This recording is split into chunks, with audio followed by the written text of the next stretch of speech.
Évangile de Jésus-Christ selon saint Jean, chapitre 17, versets 1 à 11. En ce temps-là, Jésus leva les yeux au ciel et dit : Père, l'heure est venue. Glorifie ton Fils afin que le Fils te glorifie. Ainsi, comme tu lui as donné pouvoir sur tout être de chair, il donnera la vie éternelle à tous ceux que tu lui as donnés. Or, la vie éternelle, c'est qu'ils te connaissent, toi, le seul vrai Dieu, et celui que tu as envoyé, Jésus-Christ. Moi, je t'ai glorifié sur la terre en accomplissant l'œuvre que tu m'avais donnée à faire. Et maintenant, glorifie-moi auprès de toi, Père, de la gloire que j'avais auprès de toi avant que le monde existe. J'ai manifesté ton nom aux hommes que tu as pris dans le monde pour me les donner.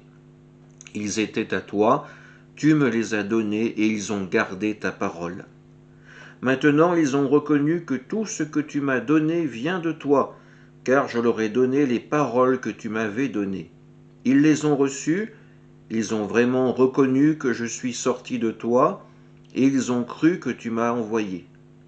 Moi je prie pour eux. Ce n'est pas pour le monde que je prie, mais pour ceux que tu m'as donnés, car ils sont à toi.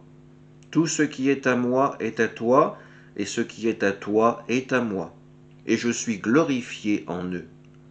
Désormais je ne suis plus dans le monde, eux ils sont dans le monde, et moi je viens vers toi. Acclamons la parole de Dieu.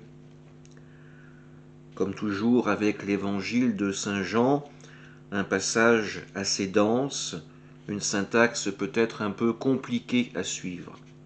Pourtant, Jésus insiste sur une chose essentielle, c'est cette intimité, cette unité qui le relie au Père. Jésus est le Fils. Il existe de toute éternité auprès du Père. Il a accompli sa mission en venant s'incarner pour vivre comme un homme avec les hommes. Il a été la parole, il a été les mains et le visage de Dieu sur terre. Et les hommes, du moins ceux que Dieu, son Père, avait choisis pour lui, l'ont accueilli pour ce qu'il est, le Sauveur, le Messie, celui qui nous apporte le salut. Aujourd'hui, Jésus le sait, son retour auprès du Père est imminent. Alors il prie pour ces hommes, afin qu'ils puissent garder son message, qu'ils puissent garder son commandement d'amour, et qu'ils puissent surtout, à leur tour, l'annoncer au monde. Le travail des disciples n'est pas simplement de croire et d'accueillir Jésus, il est aussi de témoigner par notre vie, par nos paroles et par nos actes.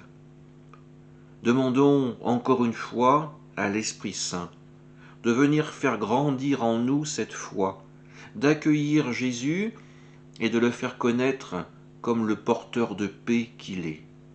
Le monde d'aujourd'hui est en proie à la violence et à la haine, que la parole d'amour de Dieu puisse à nouveau résonner sur terre. Amen.